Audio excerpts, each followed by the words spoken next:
Is the time at hand? Is the barley harvest a sign?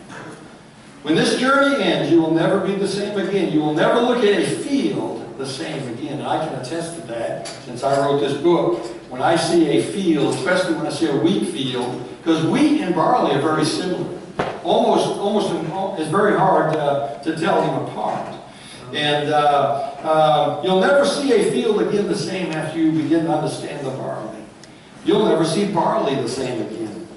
You'll never look at the harvest the same again. I want to share some things with you here. And I am Brother Goodwin. I'm the author of the book God's Final Jubilee and God's Final Jubilee Ministries. We have a website, godsfinaljubilee.com. Really easy to remember. Everything's God's Final Jubilee. And you're welcome to check out the website. You can sign up for the newsletter. A little box will pop up on the website. And you put your email in there and you'll be on the list. We sent one out yesterday. Anybody on that email list? The preacher is. Several of his back there are on there. And we send out a newsletter. I put some interesting news items that are going on in the world and some other things like that. But I give my schedule where I'm going to be speaking and different things like that. And you guys made the newsletter, so you're in there. And I think we actually put that poster on there. Yeah, I did. Yeah, the poster on your back door is actually in the newsletter. And so that's who I am. We have a Facebook page, God's Final Jubilee Facebook page. I think we're friends because I keep hitting that button. That's what's happening. And there we go. I got to get used to this clicker here. And so anyway, God's Final Jubilee Ministries, and we're gonna talk tonight about the barley harvest. We're going to talk about the Jewish calendar and how it relates to our calendar and some different things like that. And I promise you, if you'll pay attention tonight, you're going to hear some things you've never heard before. Maybe see some things in a little different light than you have before. My wife is back there. Lucretia, why don't you stand so everybody can see who you are? That's my beautiful wife. And we just celebrated our 30th anniversary. And I've been married 30 years. She was 5 years old when I married her. And so I'm hoping she takes me out to eat tonight or something. So anyway, that'll be nice.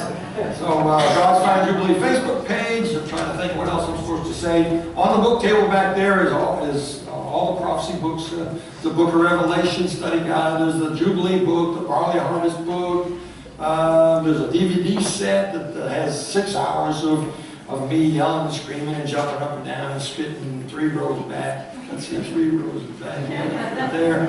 And so anyway, there's only so much you can do. Don't miss tomorrow night. Tomorrow night at 7, we are going to discuss the subject, When Time Shall Be No More. That's the study for tomorrow night. When time shall be no more. That day's coming. And we're going to look at that. We're going to look at some charts. I've got 3 different charts I'll put up tomorrow night, starting with a simple one, then a little more detail, and then a real deep one. And I think that'll be a help to you. And we're going to discuss some things about Stephen and what Stephen has to do with all this. In Acts chapter 7, I think he has a lot to do with this. And so we'll share some of those things with you tomorrow. So there we go. Why did I write the book, the Barley Harvest book? Because this year, we celebrated the resurrection a month before we celebrated Passover. Did you know that? How many already knew that? This year, in March, we celebrated Passover. And, not Passover, but the resurrection. We call it Easter. We celebrated the resurrection. And you probably had some sort of Easter service here at your church. A month later, the Jewish holiday of Passover took place. Now, I don't know about you, but that's backwards, isn't it? That's backwards. How do you celebrate his death after you've celebrated his resurrection? So, something funny about that. So that's what got me thinking. I already understood about leap year. I understood that the Jews added a leap year month every 3 or 4 years. I knew that, but I wanted to figure this out once and for all. Why is this happening? Why is this, why do they stick it in? Who determines when that leap year is? And boy, once I got studying that, I stumbled upon, and I say I stumbled upon, the Lord did this, but I stumbled upon some things I never understood before, and I was just going to write a little pamphlet about it, Then I decided, well, I'll put it in a little booklet, a little 30-page booklet. Well, that little 30-page book turned into 110 pages. That's not a big book either, by the way, but this book was not planned. I've got 2 or 3 other books I'm working on, and this one kind of got in the way, but boy, am I glad it did. Because there's some pieces of the puzzle that fit with the Jubilee and the things in the Jubilee book. There's some things in this book that nobody seems to be talking about. I've been studying prophecy for years, and there's some things that I didn't see until I began studying the barley. And so, resurrection, we celebrated this month before we celebrated Passover. Now, in this lecture tonight, here's what we're going to talk about. We're going to learn the significance of the barley harvest in Israel and what it means to you and I. The significance of barley and the harvest of barley in Israel. We're going to learn about the three harvests in Israel. We're going to learn about the 3 phases of a harvest. And you're going to learn some things. We're going to learn what it meant in Bible days and what it means today, and how it all relates to the Feast of Trumpets. That's the one we're excited about, right? That's the feast yet to come, the day that no man knows the hour of, and where the trumpet in heaven is going to sound, and we're going to meet the Lord in the air. The barley harvest has a lot to do with this, as you're going to see. And we're going to learn why nobody can know the day or the hour. Nobody will.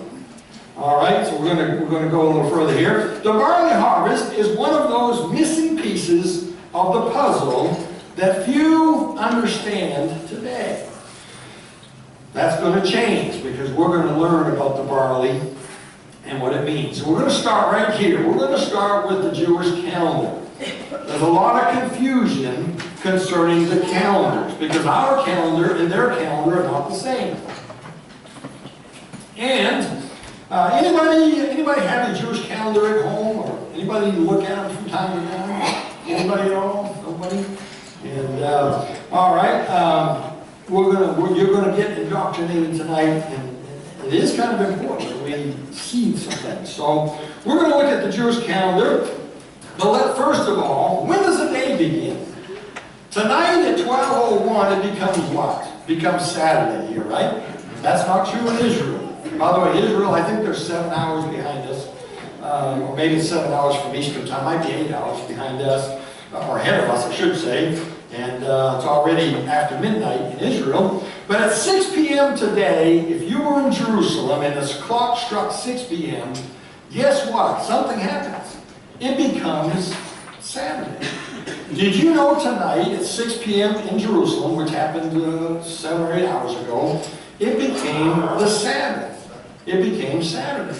6 p.m. on Friday. This is strange to us. That's why we miss a lot of things in the Bible. These things are strange to us. They don't make sense. In Israel, at 6 p.m., it's now the next day.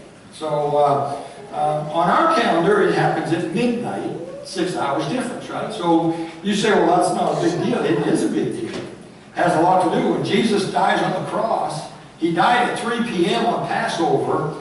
I believe at 6 p.m. he was placed in the tomb. 6 p.m. is now the next day. So you times that times 3 days. Remember, the Bible says he was in the belly of, as Jonah was in the belly of the whale 3 days and 3 nights, even so must the Son of Man be in the heart of the earth 3 days and 3 nights. If he died on Friday, like we've all been taught, Good Friday, guess what? You can't get 3 days between Friday and Sunday. I don't care. Well, with core math, you probably can.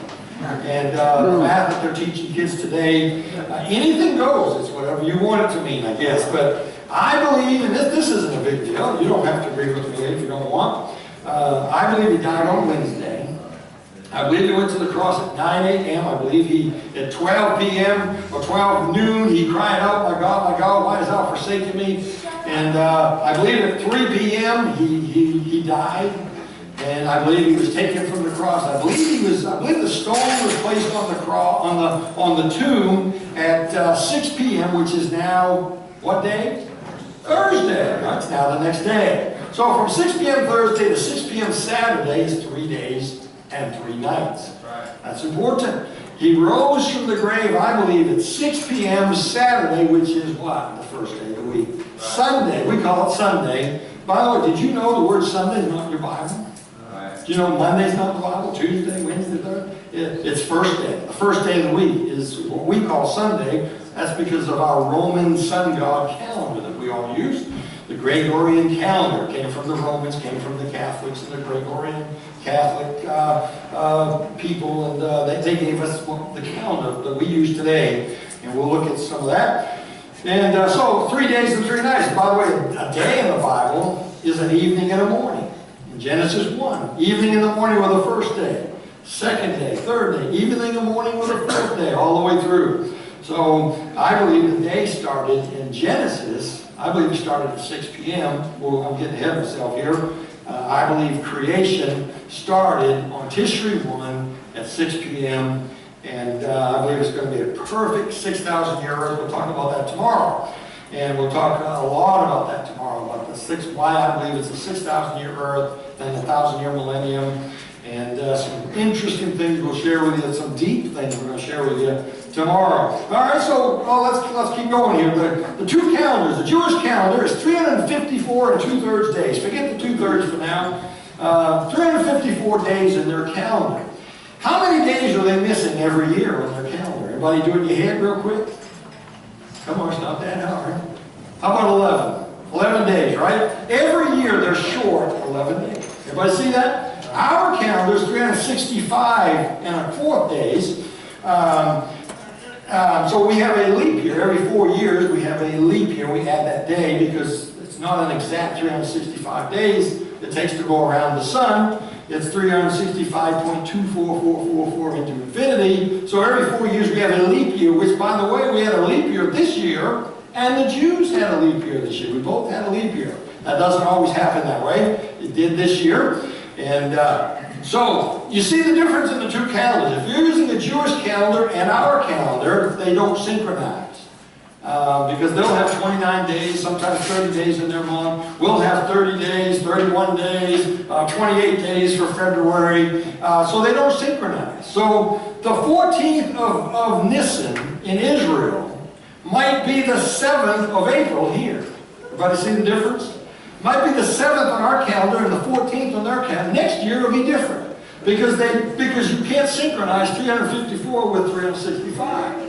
And then, of course, you add these leap years and all that stuff. It gets even more complicated. All right, let's move on a little here. The Jewish calendar is a lunar calendar. Lunar simply means the moon, right?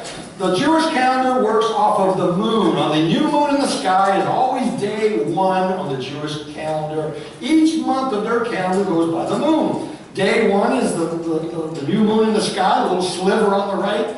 And then the full moon is the middle of the month. Full moon is always on the 14th of their calendar. Always, always, always. Their calendar doesn't change. It goes by the moon. Passover is on the 14th day of the month of Abib, of the month Nisan. It's always a what? A full moon. Jesus died on a full moon.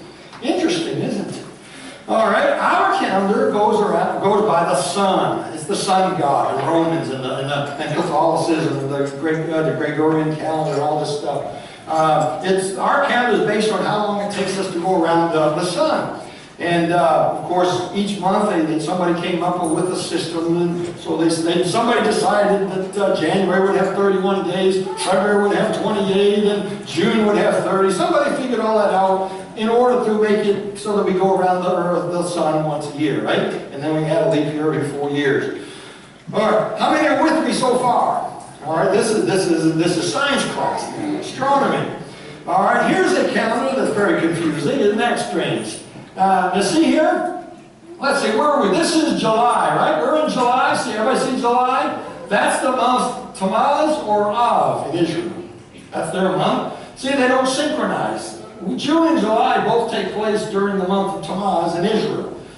So the outside is the Jewish calendar. There are 12 months. The blue is our calendar. So that's a kind of a confusing calendar that we're not used to looking at. But that shows you that Passover is usually somewhere in here. It's usually either here or here. See the month of Nisan? That's Passover month. Here's the month of March. Here's the month of April. It can be either month. It depends on the synchronizing of the dates, right? And because theirs goes by the moon, ours goes by the sun. And God has His own calendar. God has a 360-day calendar. And so there's 3 calendars you got to be worried about. Some of you use the phone here. Oh, no. Oh, my goodness. We got ours. We got the Jews' calendar, 354 days, and then we have God's perfect 360-day calendar. All right, let's move on. Here's the calendar the way you're used to looking at it. Now, this is a Jewish calendar that also has our dates. Now, I want you to see this. This happens to be April 2015, last year, right? Just a few months ago, 6 or 8 or a year ago now. Here's Passover. Passover, see over here? Passover is here. Feast of Unleavened Bread begins here and goes for 7 days. Everybody see that? That's Passover. But it's the 21st on their calendar. Let's see. Here's the right here. See it? That's Passover. It's the 14th. See up there? That's the 14th on their calendar. All right. And then, but it's not the 14th on ours, because the 14th on ours is way down here. Here's April 14th on our calendar, and here is Nisan 14th on theirs. Okay. So it's April 4th. April 4th last year was Passover. All right? So April 4th on ours and the 14th on theirs. All right? So that's just to show you that you can buy these calendars. I've got them. You can buy a calendar that has ours and theirs together. And just don't get mixed up when you're going to get your hair appointment. Make sure you're looking at the right one. Unless you want a Jewish haircut, then you look at theirs. All right. So we got that, right? All right. Let's see. Now let's go a little further. Here is the same calendar, only this is 2016. This is just a few months ago. This is March and April, and you see here that here's the first of a month right here. Here's the 21st of Adar. Passover this year was over here. See it right there? Everybody see that? There's Passover. It's in April this year. What we call Easter was over here on the 27th. That's when we celebrated Easter, or the resurrection, whatever you want to call it. Way over here on the month of March. And Passover was over here. All right? So, what happened? How did this happen? Well, Passover right here on the 22nd of April was the 14th of Nisan. On their calendar, they celebrated Passover right there on Friday, the 22nd of April, which was the 14th on their calendar. How many are still with me here? All right. Now what happened is they added a leap year. They added a whole 13th month to their calendar, because what happens about every 3 years on their calendar? How many days are they missing every year? 11 days a year, plus some change. By the way, they also had some days here and there too, but we won't get into that. Very confusing. Try to figure it out. Because a month's not enough. They also got to add some days here and there. Because it's 354 2/3. So talk about confusing. But I'm going to show you God's method, how God told me to do it. And so what happens every year in Israel, what they're supposed to do.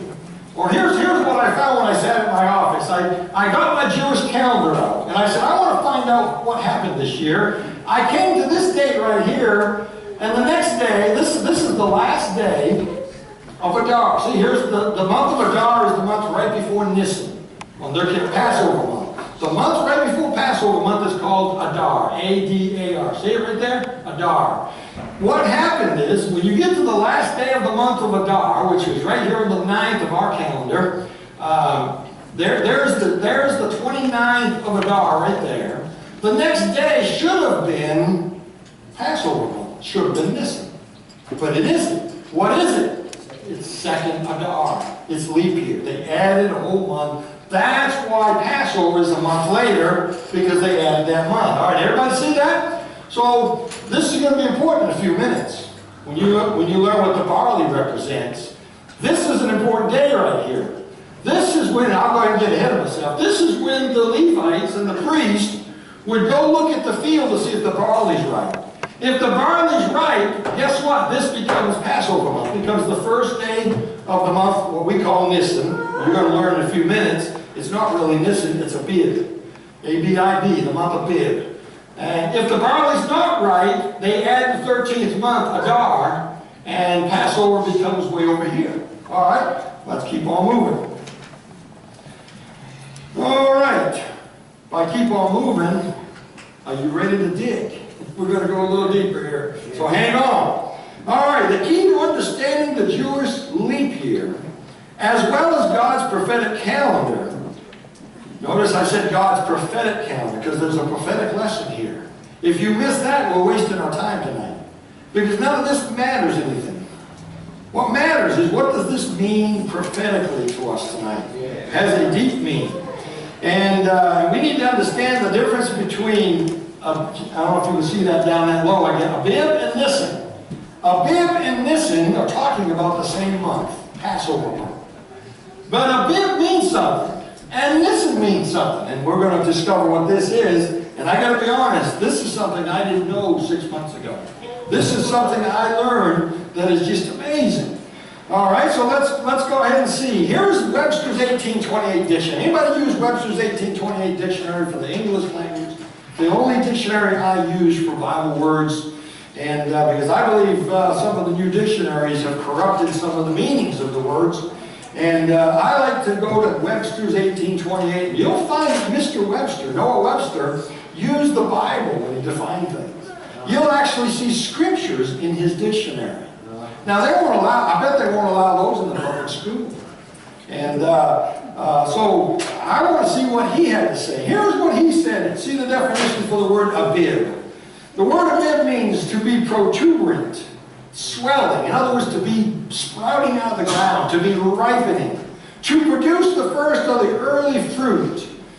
The first, and then he gives an example. The first month of the Jewish ecclesiastical year, I'll explain the difference in the civil year and the ecclesiastical year in a minute here.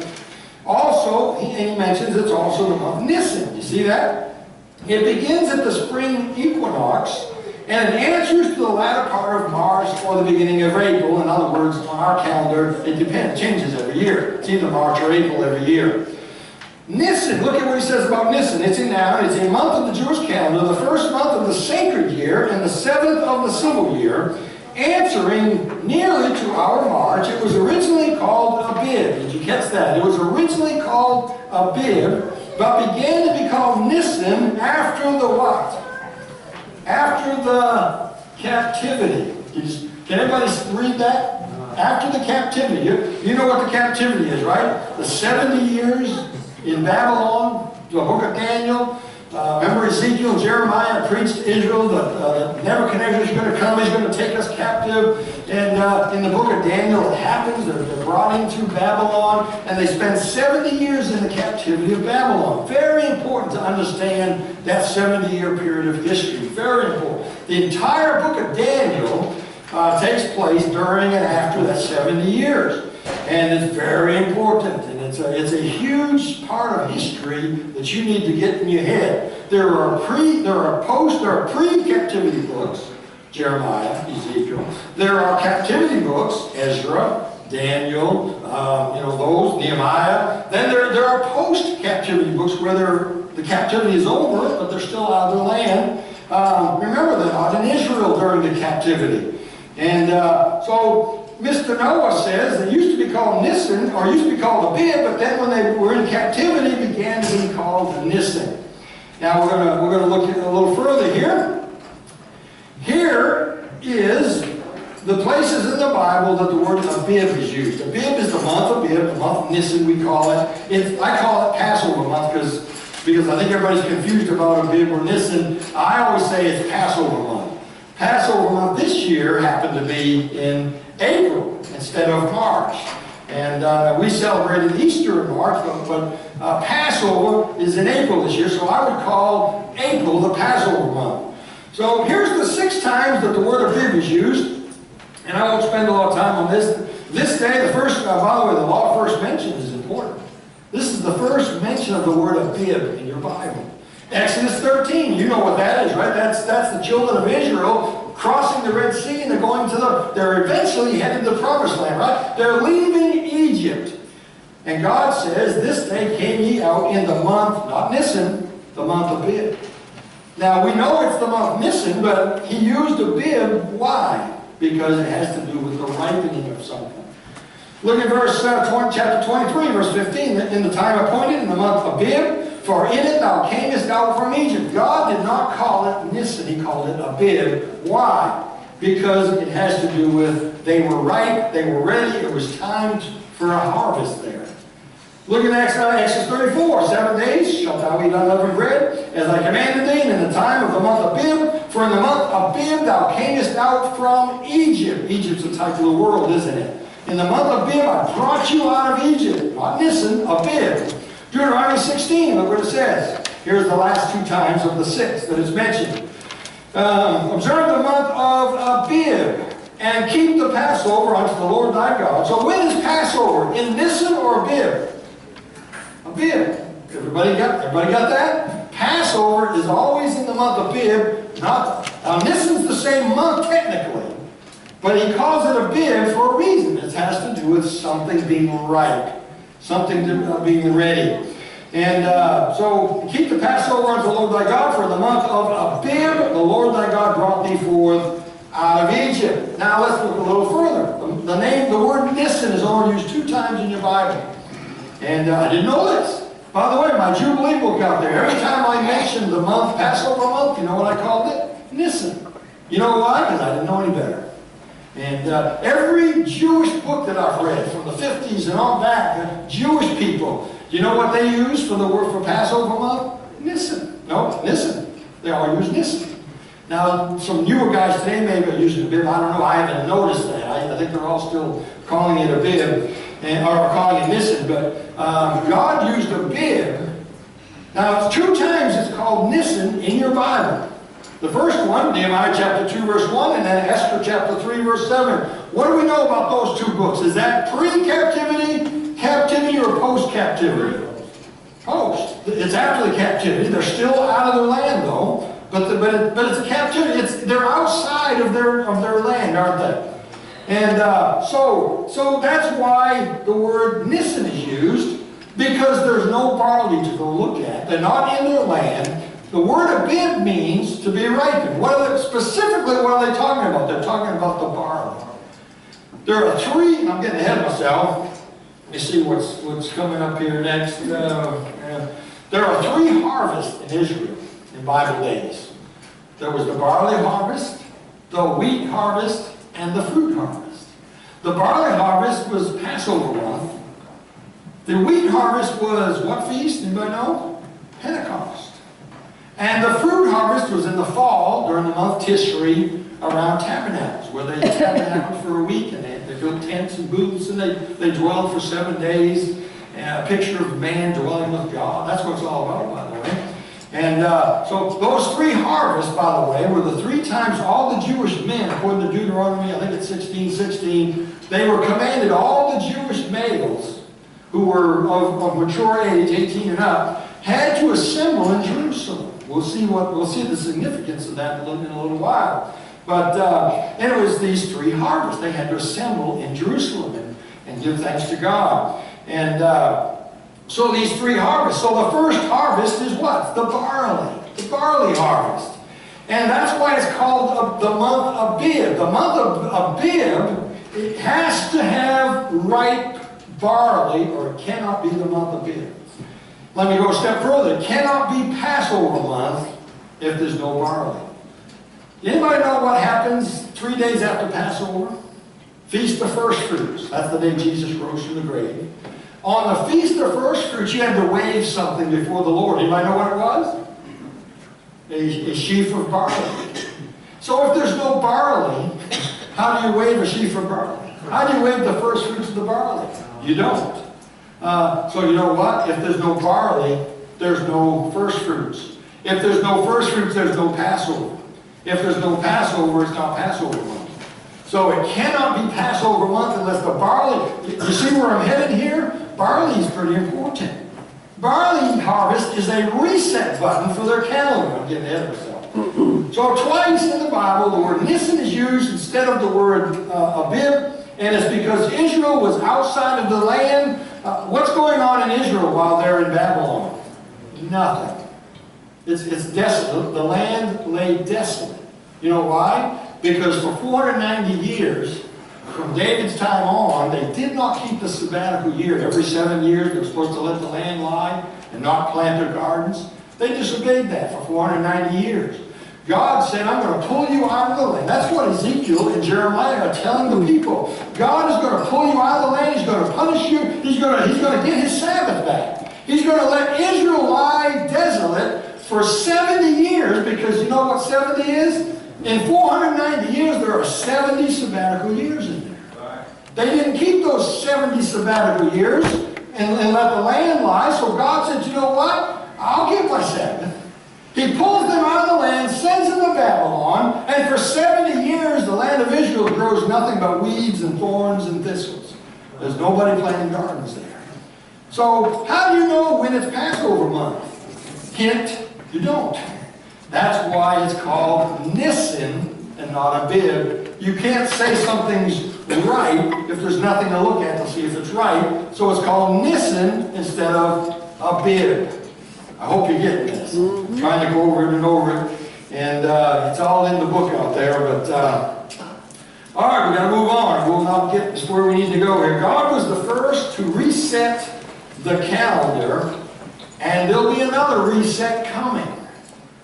Now, what do I mean by that? God was the first to reset the calendar. In Exodus chapter 12, the Lord spake unto Moses and Aaron. This is right before he pulls them out of Egypt, and the parting of the Red Sea, the blood on the doorpost. He tells them, as he's explaining to Moses about the Passover and the killing of lambs, and put the blood on the, remember he was told to put the blood on the lintel up here and here and here. And by the way, when the blood ran down, it made a cross, didn't it? Interesting. And so as he's telling that, he tells them in verse 1 and 2 of Exodus 12, he said, he spake unto Moses and Aaron, saying, this month shall be unto you the beginning of months. It shall be the first month of the year to you.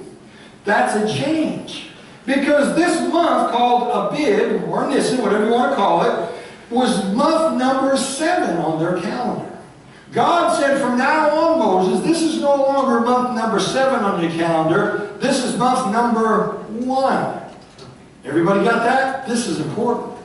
God hit a reset button. God said, I'm going to get you out of Egypt. You're going to take a lamb, you're going to kill a lamb, you're going to watch it for 4 days, you're going to kill it, you're going to put its blood on the doorpost, and the angel will pass over, and the firstborn of every house that doesn't have the blood shall die, and Pharaoh's going to thrust you out of the land. And God says, this is month number 7 on your calendar, but from now on, this is now month number 1 of the agricultural, spiritual calendar.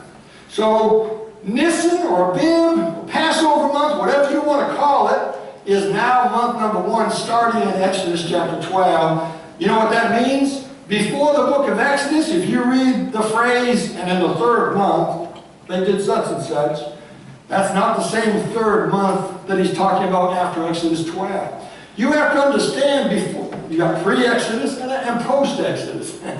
Before Exodus 12, when God talked about in the 1st month, he was talking about the month of Tishri, because Tishri used to be month number 1 on their calendar. Tishri is now month number 7 on their calendar, because God hit a reset button and God changed the calendar in Exodus chapter 12. How many understand what I'm talking about here?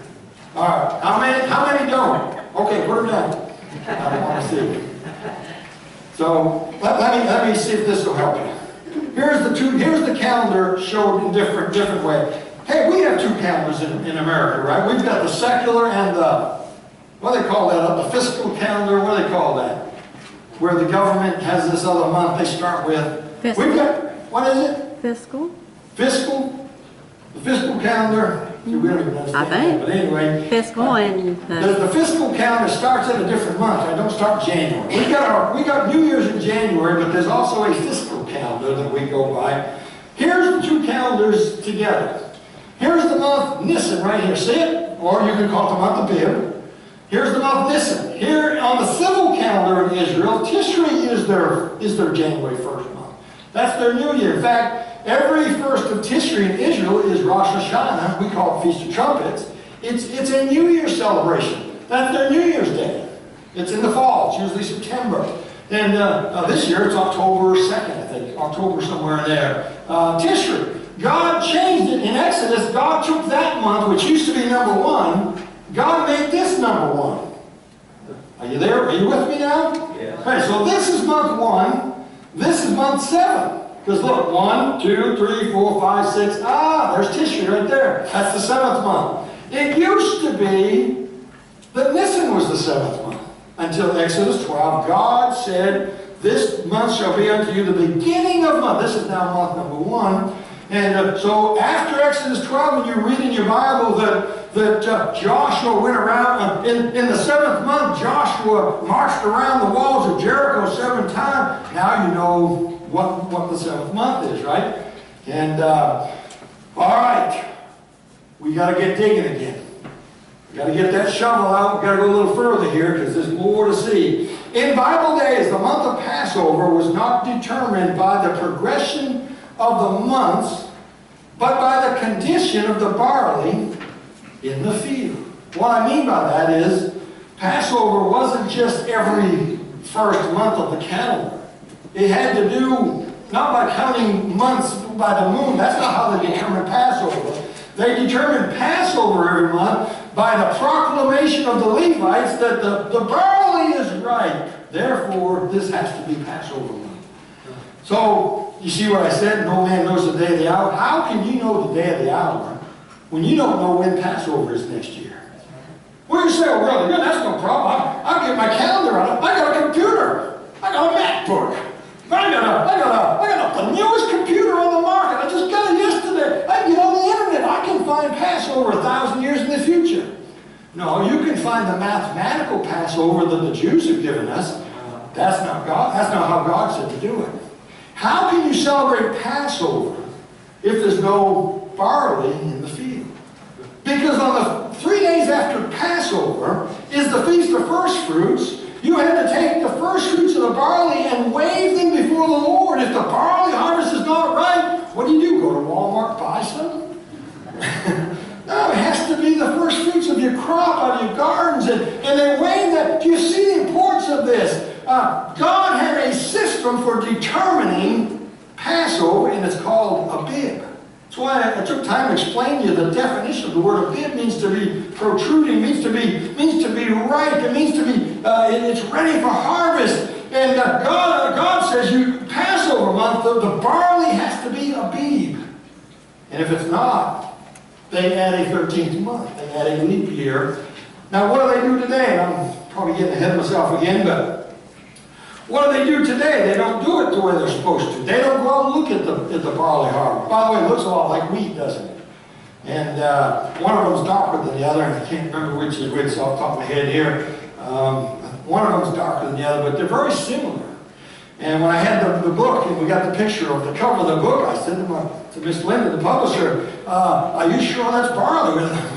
So we had to do some studying. We had to make sure it was barley, because it was hard to tell. And us Gentiles over here, we don't get it.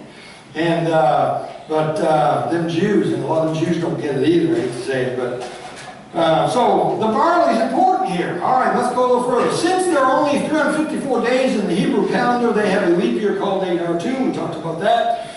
And Deuteronomy 16, observe the month of Abib, which means at the time of the ripening of the barley. And we know that's true because in Egypt, when the hail came, remember the plagues of Egypt, the 10 plagues? One of those plagues was hail. And the Bible says that the wheat was not harmed because the wheat was not mature. But the barley was already in the husk there. The hail destroyed the barley. You know what that tells us? That tells us it was barley harvest time. That tells us what month it was. Pretty simple, right? Why is the wheat not ready? Because the wheat don't get ready till when? Pentecost. When's Pentecost? 49 days after the Feast of First Fruits is Pentecost. Hey, did you know that Ruth and Naomi came home? Do you know the Bible doesn't tell us what month they came home? But can I tell you that I know? Because Naomi gleaned barley in Boaz's field. Like all these names I'm trying to remember. Boaz's field. In fact, she not only gleaned barley, she was there so long gleaning, she was there all the way to the wheat harvest. That tells me that Naomi was gleaning at least 7 weeks, maybe more. Because the barley was ready before first fruits. And anytime during the month of Abib, the barley is ready, but it's actually harvested, and they wave the first fruits on the Feast of First Fruits, which is the 17th day of the month, Abib 17, or Nisan 17, whatever you want to call it. And so we know that, by the way, there's lots of things you'll start to catch in the Bible now that you understand this simple little thing about the barley. And, when somebody's talking about the wheat harvest, hey, that tells you the timeline. That's Pentecost time. And by the way, Acts chapter 2, they came out of the upper room, the Holy Spirit had fallen, and cloven fires of tongues came upon them, and they went out and they preached. And there were multitudes of people out there. Why were they there? Because it's Pentecost. Well, what's that got to do with it? Pentecost is one of those three feasts, three harvests that all you Jewish men, all you Hebrew men had to be in Jerusalem. That's why on the Feast of Pentecost, and it specifically says when the Feast of Pentecost was fully come, it's the 50th day, he goes out and he preaches in Jerusalem, all the men are there. And that's when 3,000 read the Lord. And, now I know why those guys were there. Wait till we look at the feeding of the 5,000 in a few minutes here. If I can get going here now. Quit keeping me getting sidetracked here. And the Levites would check the barley at the end of the month of Adar. Remember I told you on the 29th of Adar, that last day of the month, they would look at the field. If the barley's right, the next day becomes Abib 1, first of Abib. And if it's not right, they add the leap year. It becomes Adar 2. And by the way, let me say this. They weren't stupid. They already knew before the 29th of Adar. I mean, they already can see the fields, right? They know if their calendars are. And everybody in Israel knows, it's going to be a leap year month. I can tell the harvest is late. They weren't stupid. They're pretty smart. They did write the whole Bible. Pretty smart guys. And now it wasn't officially declared until the Levites declared on the 29th of Adar. They would either add the leap month or the next day would be the month of Abib. But they already knew in advance. But you know what? If you wanted to plan a vacation 2 years in the future and you wanted to be somewhere on Pentecost, there's no way to know. No way to think about that for a minute. How do you know? Because the calendar gets reset every 3 or 4 years depending upon the harvest of the barley. So you couldn't build your schedule around it like they do today. You can get on your computer, you can type in, you can look for the Jewish calendar, you can go anywhere in the future, and you can find Passover. I've done it. I got all the 7 feasts. I printed out calendars all the way to 2025 or something. I was looking at Day of Atonement, I was looking at all the feast days and how it all lined up. And I realize now, most of that don't mean much anymore because the barley, we don't know. We don't know if Passover was right this year. It's possible that Passover this year was not supposed to be in April. The Passover should have been March 22nd. If that was true, and the barley, and God says the barley was right, Passover would have been March 22nd or 23rd, I forget, this year. If that's true, guess what else was on that same day? I've lost it. The Feast of Purim. That's the holiday when Haman gave the Jews permission to kill all their enemies in that book of Esther, remember? And Mordecai remember the story? And on this certain day, which happened to be, I think it was the 14th of Nisan, and they were given permission to defend themselves. It became a feast day to them, a feast of Purim. Don't mix it up with the 7 feasts, but it's an important holiday to them.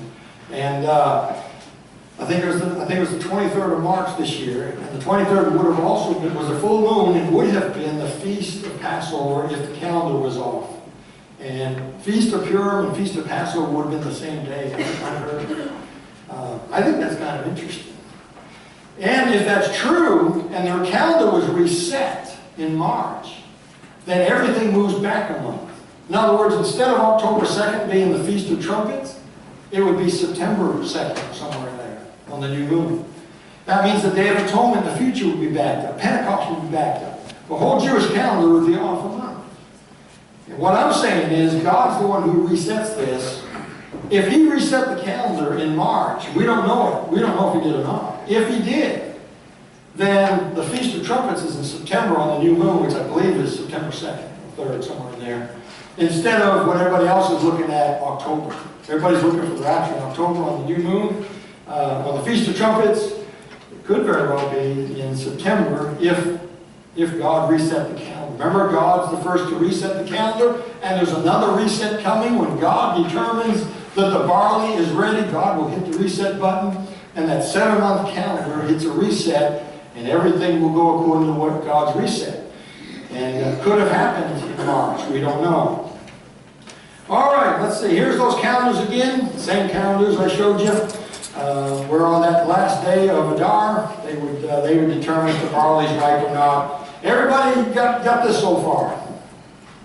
All right. Let me say this. This is important. Do not miss this slide here. If there's no barley, there's no what? A bid. No bid. There can't be. That would be like saying the bread in the oven is ready, but the bread hasn't risen. No, the bread's not ready unless it's risen. And it can't be a bib unless the barley is ripe. If there's no barley, there's no bib. I don't care who's messing with the calendar. I don't care who tells us these things. If the barley is not ready, it is not Passover month. I don't care what they tell you. And so, if there's no barley, there's no bib. If there's no bib, there's no what? Passover. So the Passover month is determined by the condition of what? The barley in the field. All right, it is how they reset the calendar and seasons. Otherwise, 11 days every year, their calendar's off. Every 3 years, they're off 33-point-something days, probably 34 days. And so every 3 years, they're off a whole month, aren't they? Now, you try that for about 9 years. Now you're off 3 months. Now Passover is in the winter, and you're chopping the ice off the sidewalk out there. You see, there has to be a system where this reset comes, or the calendar will not be right. This is God's way to reset it. They count 49 days of the Omer on the Feast of First Fruits. They count 49 days all the way to the Feast of Pentecost. You'll see that in Leviticus 23. And then Pentecost, the 50th day. 50th day after the resurrection, after Feast of First Fruits, is Pentecost. There must be barley to fulfill the law of the harvest. If there's no barley, there's no bib. If there's no bib, there's no Passover. There's no getting around that. Absolutely no way to get around that.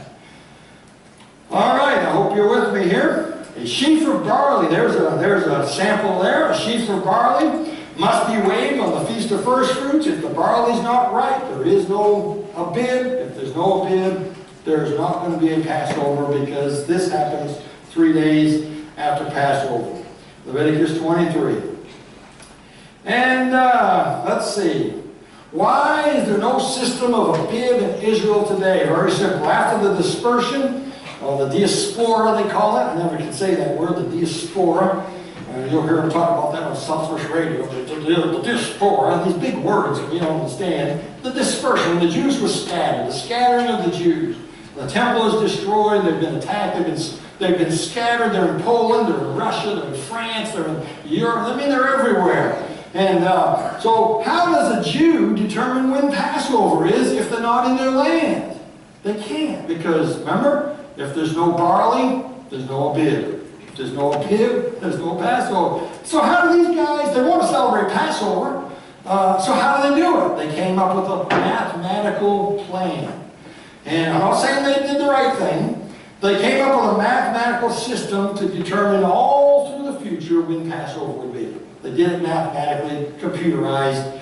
And it wasn't computerized then, but it is now. But so they came up with a mathematical system. So no matter where you were, if you were a Jew, if you were in Poland, or if you're in France, or if you're in New York City, you can look at the calendar and you know when Passover is.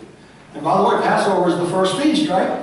7 feasts, Passover starts it off, so that is what the beginning of their 7-month period is whenever Passover is. They came up with a plan that was not God's plan, and that's how they determine Passover every year, and everything else falls in line exactly to the day if you got Passover right, the rest of them will be right.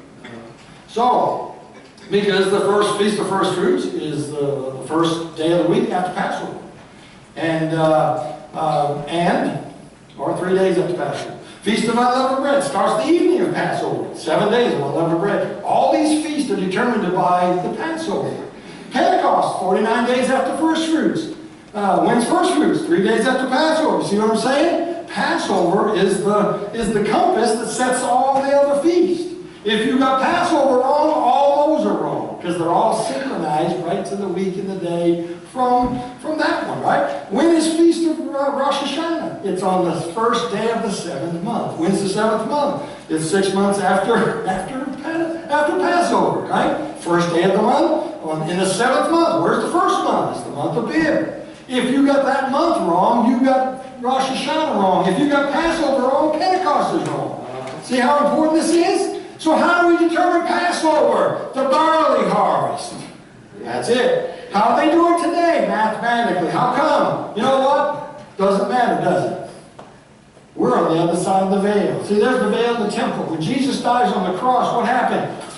He ripped that veil. Why? We're not under ceremony law anymore. Anybody here kill a lamb this Passover and put blood on your doorpost outside?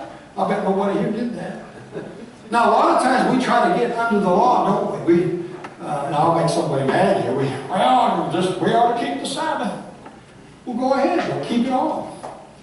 If you're going to get under the Sabbath, it started already. It started at 6 p.m. tonight in Israel. You go by their clock, not yours. And it goes for 24 hours. You can't even pick up a piece of wood for your fire on that day. And you don't cook. You don't travel. You don't go to the grocery store. And I tell people, if you're going to be under the Sabbath, at least get the day right. It's Saturday or Sunday. Oh no, brother, in the New Testament, he changed the Sabbath to Sunday.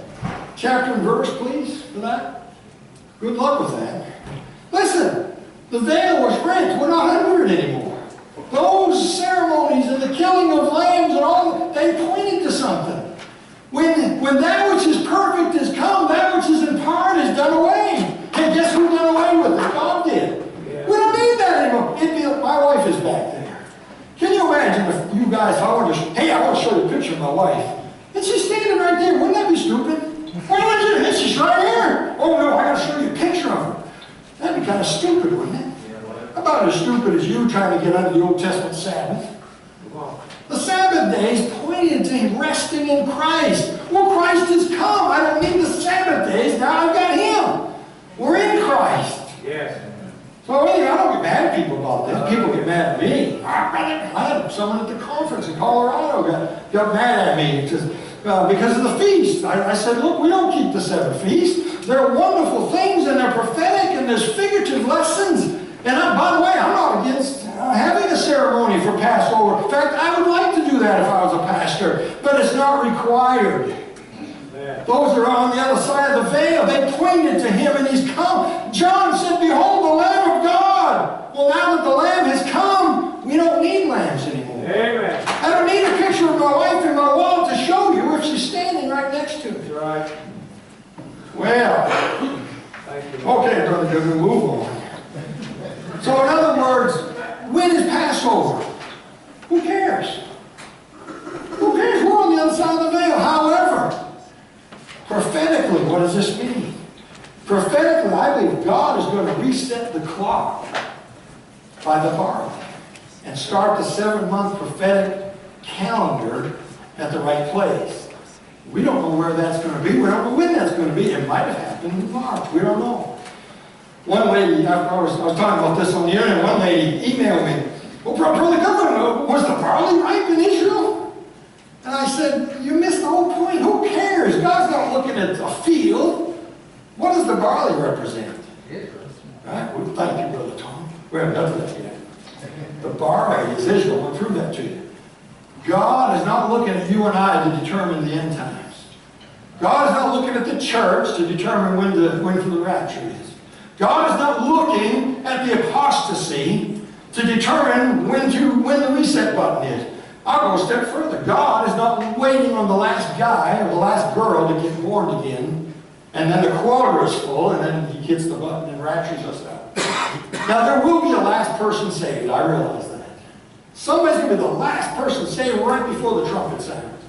But that has nothing to do with the timing of the end-time events. What does have to do with it? The barley. What's the barley? It's Israel. All right, there's that shovel again and that pickaxe. Now, we got to really do some digging here, and we got to go a little further. And I'm probably waiting. I don't know what time it is. We got to hurry. So we're going to go a little further here. Boy, I like this picture.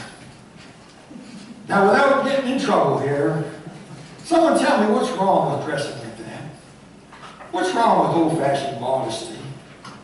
I mean, what's wrong with that? I could spend 20 minutes on this and we'd probably get thrown out. I believe in old-fashioned modesty. I believe we just ought to look right. Yes. I believe men shouldn't have to lust after you when you walk by. And I'm not saying you got to dress like this lady here, but what's wrong with that? Amen. All right, moving right along. I put that simply to say, well, I like the picture. That's why I put it out. So I want that picture. We got to find something to go with it. So I wrote something up about it. In Israel, everything revolves around the harvest. Everything. All their ceremonies and their celebrations all revolve around either Passover or the Pentecost or the fruit harvest at Tabernacle. It was a big deal.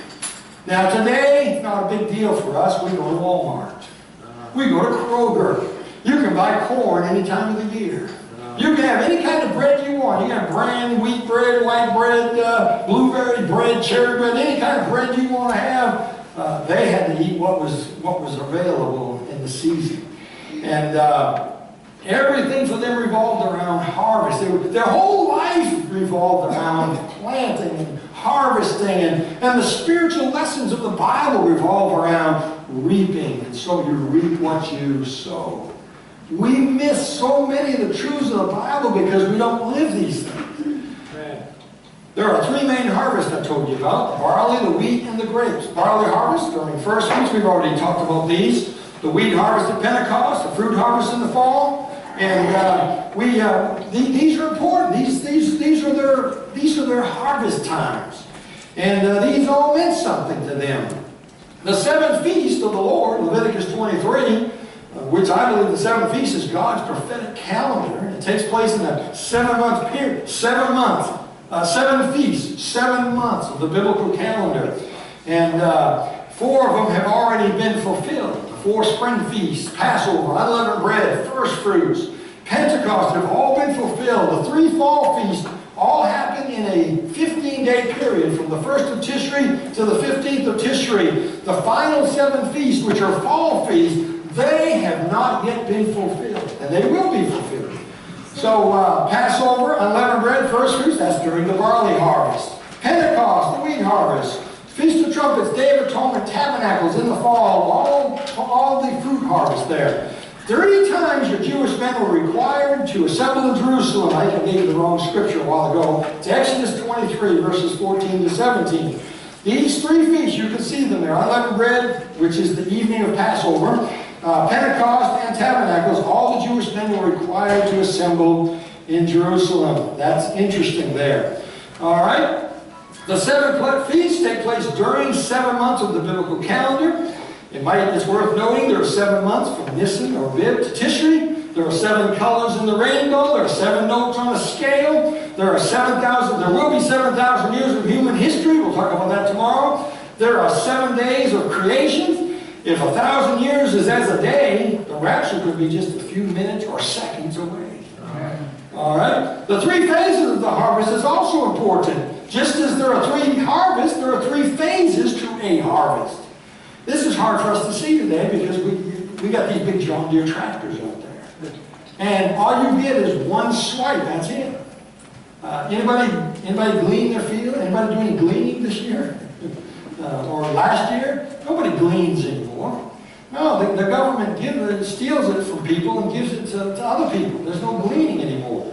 But in the Bible, just as there are 3 main harvests, there are 3 phases of harvesting a crop. Whether it be barley, wheat, or fruit, there are 3 phases to the harvest. We see that in the book of Ruth.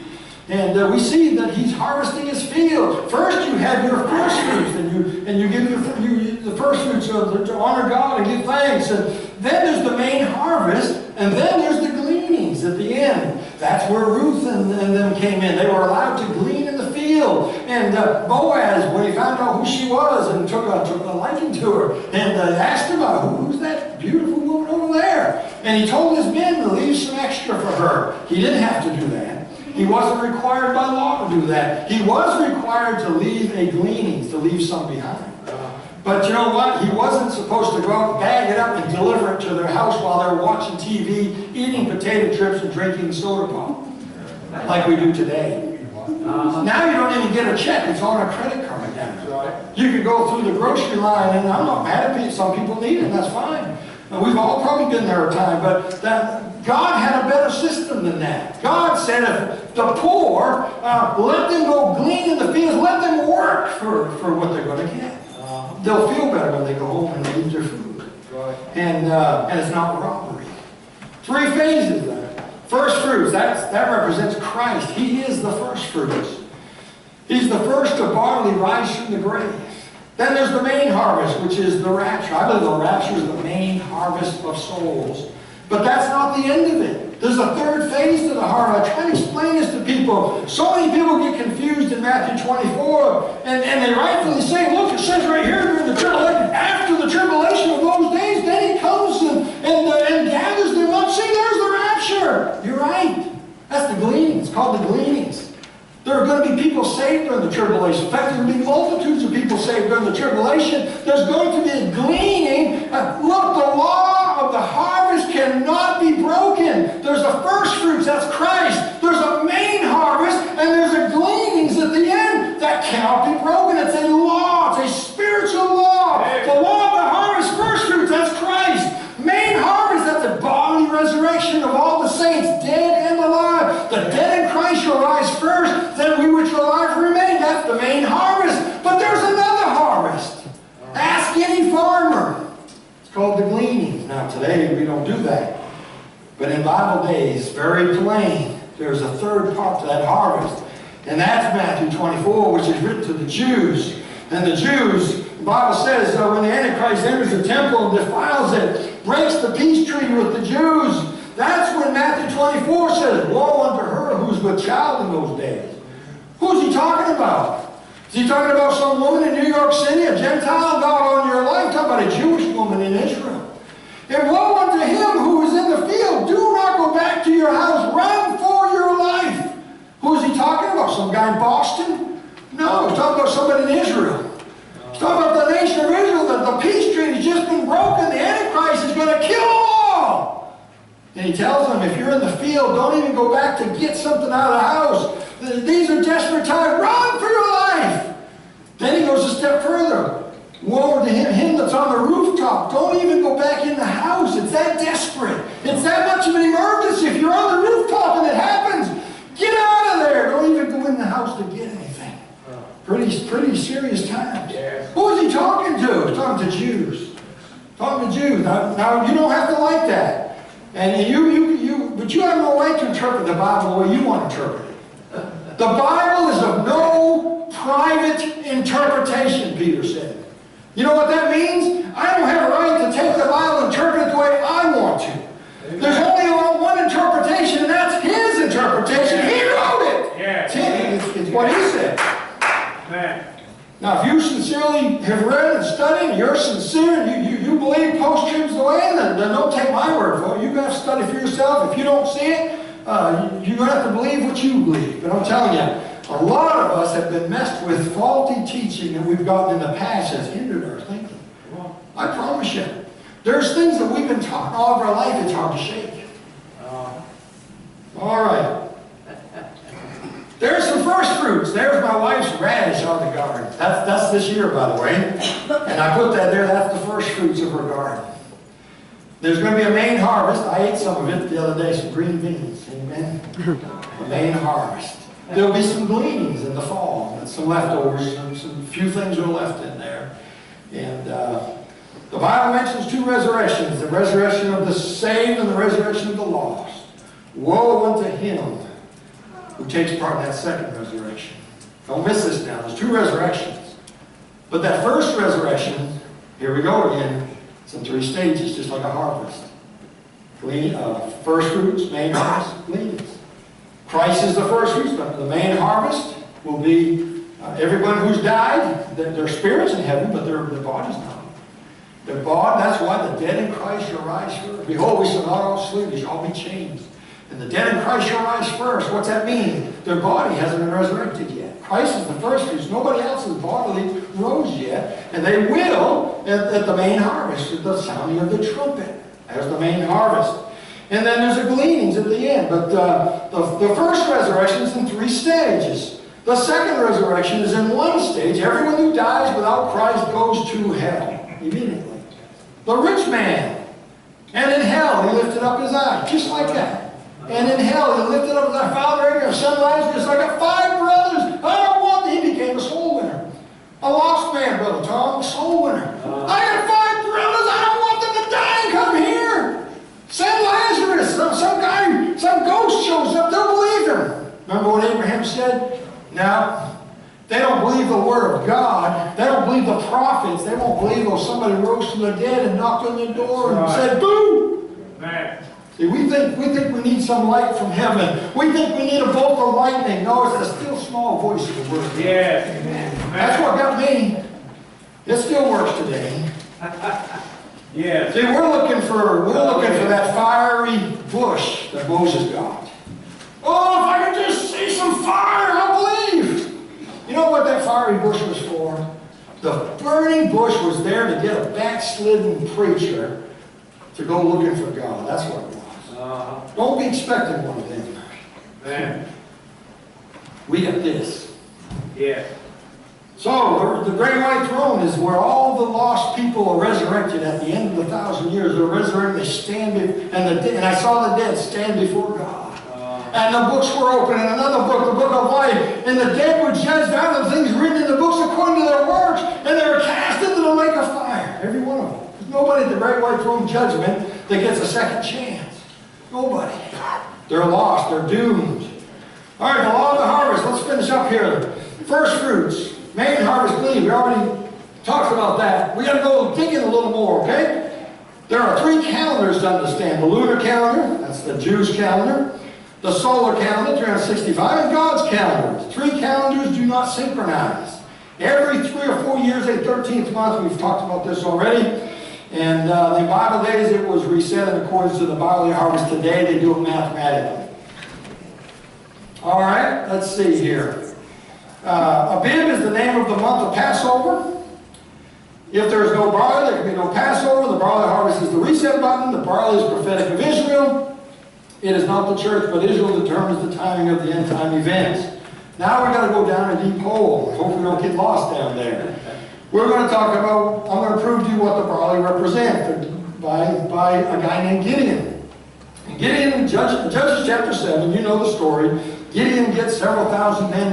He's become the judge of Israel. He's going to go wipe out the Midianites. There's tens of thousands of them down in the valley. Remember the story, gets all, God says, no, you got too many, we got to narrow this down. Gets down to 300 men. And look what it says, when Gideon was come, behold, there was a man that told a dream. Now, let's see, I skipped some because I didn't put it in here, but what happened was God said to Gideon, he said, Gideon, I want you to go down there and wipe them out. Take those 300 men, go down there and wipe them out. And then he said, but if thou fear, if? What do you mean if? I got 300 men, they got tens of thousands, what do you mean of course? You want me to get down there and fight other guys and you're asking me if I'm afraid? And God said, if thou fear, take souls. I forget who the other guy is, it's a funny name I can't forget. He takes this guy, he goes down in the middle of the night, sits outside a tent of the Midianites. You know the story. And they sit there and they listen. God says, just get down there and listen and you'll understand. He goes down there and listens, and here's where our story picks up on the slide here. When Gideon was come, behold, there was a man that told a dream unto his fellow. And said, behold, I dreamed a dream. I like to add lib to this. He said, he wasn't a dream, it was a nightmare. He said, man, I had a nightmare last night. And the other guy said, look, I'm pretty good with dreams. I've got spiritual discernment here. Tell me what the dream was, and I'll help you with this. He says, I saw that I had a dream, a cake of barley rolled down the hill, rolled into the camp, and wiped out my tent, flattened it. That's some cake of barley, right? That's a big cake of barley. And And the guy said, look at the other verse here, and his fellow answered and said, this is nothing else save the sword of Gideon, the son of Joash. How come the Midianite understood the dream? Because the Midianite understood that barley is a type of Israel. And when he's heard the dream about a cake of barley, that's Israel. That's Joshua, Gideon. I keep saying Joshua. That's Gideon. Barley is a type of Israel. Here's a small cake of barley. You've got a picture of a great big one rolling down that hill, flattening a tent. And when he heard that, he got excited. He said, hey, we're going to win this thing. Goes back up. Remember, they get their pitchers. They put a candle in. I never used to understand this. You know what happened when they lit the candle and put the glass over it? When they broke the glass, do you know what happened? The gush of air caught that candle and it went whoo, like that. 300 of them broke that and blew the horns. Those Midianites woke up, they saw all that fire, they heard the sound of the trumpet, they were all confused, and the Bible says they literally killed each other. They were fighting each other down there, and Israel got the victory. The key to the beginning of the end times is not the church, but the condition of the barley, which is prophetic of Israel. When Israel is a bib or right, God will hit the reset button and begin the end time events. Yes. And I'm going to close real quick. I'm going to skip through some of these. We'll skip through this guy going for the gold here. And let me just finish. Just give me 2 or 3 minutes here. The story of the feeding the 5,000 is very prophetic. In John chapter 6, there was a lad which had 5 barley loaves. Why didn't he have 5 wheat loaves? Because the Bible says in verse 3 of John chapter 6, Passover was nigh. What harvest is at Passover time? Barley. That's why this lad had 5 loaves of barley and not 5 loaves of wheat bread, right? All right, so this is interesting. There's a lad here, they said, that 5,000 men showed up. Why are these 5,000 men? You ever wonder, don't they have jobs? Don't these guys do anything? They just hang around? Well, if Passover is nigh, that means Feast of Unleavened Bread is almost here. Guess what? They got to be there. Look, they didn't just get on a plane and fly in the night before. They didn't get in a taxi or a bus and show up. They had to walk or ride a donkey. They had to get there early. I mean, so here they are. Jesus said, hey, we got to feed these guys. Well, how are we going to feed them? There's a kid here that's got 5 loaves of barley and some fish, but what's that among so many? Of course, Jesus says, make the men sit down in verse 10. So 5 barley loaves and 2 small fishes. Make the men sit down. There was much grass. And he took the loaves. And look at verse 12. I'm skipping around here. When they were filled, he said to the disciples, gather up the fragments that remained and nothing be lost. Don't miss this. Don't miss it. Therefore they gathered them together and filled 12 baskets with the fragments of the 5 barley loaves and the fish. Do you see that? The fish ain't there, is it? Where's the fish? Let's read that again. 12 baskets with the fragments of the 5 barley loaves, comma, which remained over and above unto them that had eaten. Where's the fish? Let me say this. The barley represents Israel. What's the fish? I'll bet you go out in the parking lot, I'll bet you'll see a bumper sticker on somebody's car with that fish symbol on it. Fish symbol is us. It's the New Testament church. It's Christianity. Yes.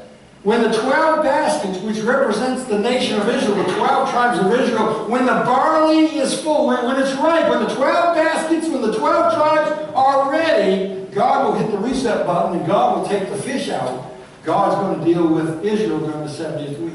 During the tribulation. Talk about another proof of a pre-tribulation rapture. The fish cannot be here when God deals with the barley. Amen. God is going to go back where he left off 2,000 years ago with the barley, Israel. Now he's dealing with the church age, stuck in between the 69th and 70th week. When we go up, he goes right back to the barley and deals with Israel. It isn't that we don't want to be here. We can't be here. Amen. It's not for us. It's the wrong age for us. We can't be here for that. And just a couple of things in closing here. It is nigh unto the feast of Passover, John 6:4. Passover being nigh explains a great mystery, why it was barley bread. Also explains a great mystery why those 5,000 men are hanging around.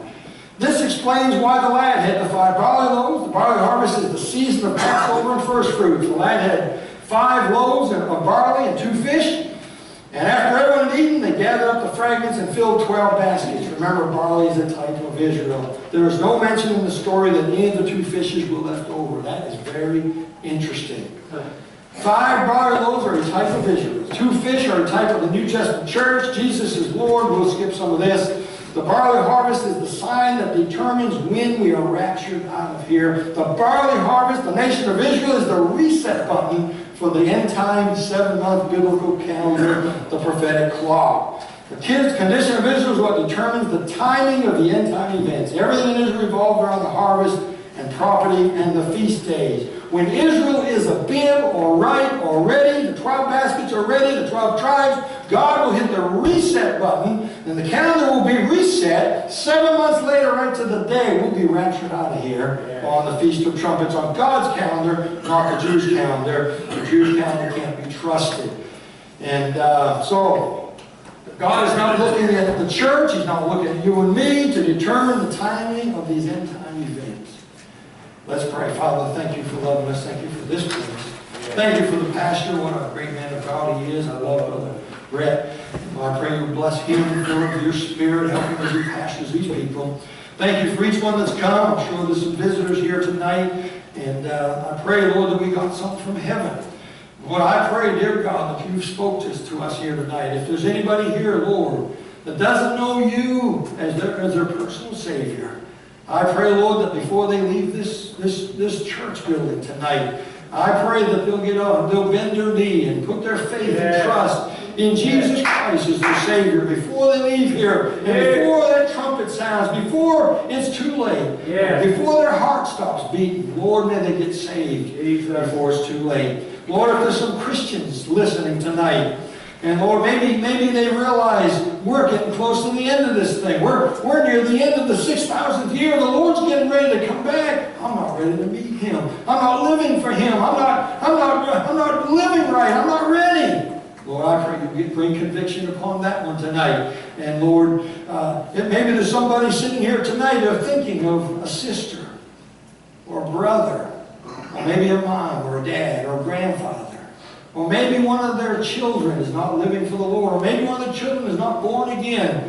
Lord, I pray you'll help us to be stirred to action. We've got to reach them before it's too late. Lord, help us to become soul winners. Help us as the fish to be about our Father's business and become fishers of men and try to fill up not only the baskets for the Jews, but to do what we're supposed to do during this church age and reach the bride for Jesus Christ and get a bride for Jesus before He comes back. Lord, I thank you for all that you are going to do in the next few hours and days and weeks as we do something with what we're learning here. And Lord, I pray that you'll continue to bless us and use us in these last days. In Jesus' name we pray. Amen. I'll ask the pastor to come up.